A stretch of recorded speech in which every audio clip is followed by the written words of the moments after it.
Welcome to the CELPIP English Practice Podcast. I'm so happy you're here. If you're studying for CELPIP or just want to improve your English, this is your place. Today we are starting with Speaking Part 1, Giving Advice. This is the first task in the speaking test, and it's a warm-up question.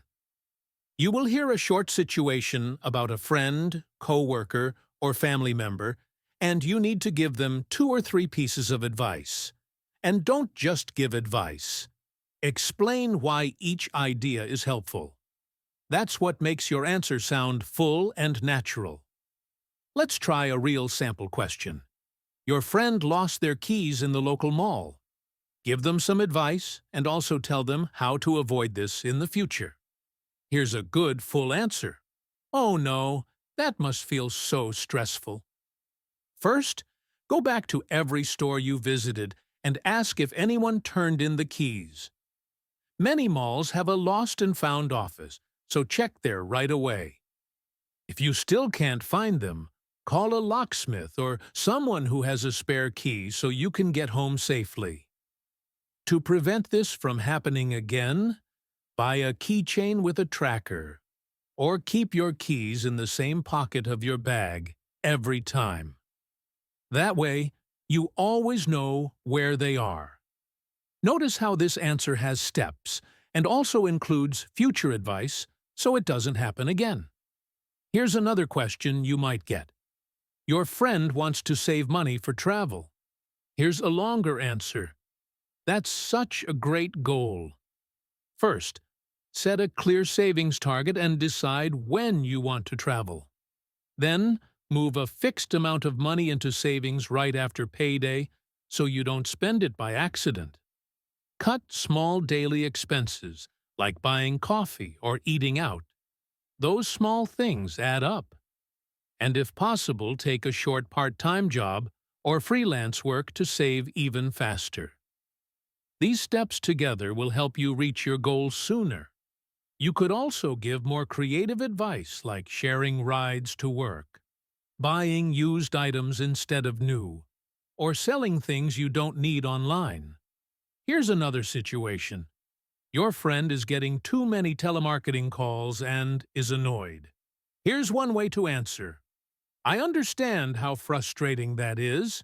First, register your phone number on a Do Not Call list. This will block many marketing calls. Second, use your phone settings to block unknown numbers or send them directly to voicemail.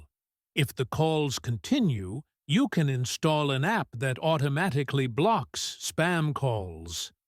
Finally, never share your number with stores or websites unless it's necessary. These steps will reduce the number of calls and make life less stressful. Here's one more situation to practice.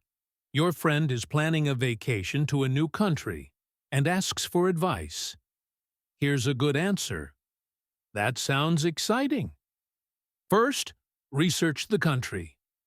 Learn about the weather, local customs, and transportation. This will help you pack and plan your activities. Second, book flights and hotels early to save money. Also make a list of top places you want to visit so you don't waste time deciding once you are there. And finally, buy travel insurance and keep copies of your passport and tickets just in case. This will make your trip safer and more enjoyable.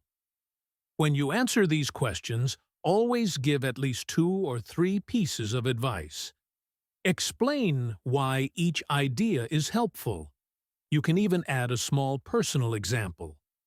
For example, if the question is about preparing for a job interview, you can say, I always practice with a friend the night before. It helps me feel calmer. Or if it's about saving money, you can say, I used to buy coffee every day, and making it at home saved me a lot. Here's a really useful tip. Create 1 or 2 personal mini-stories and use them for many questions.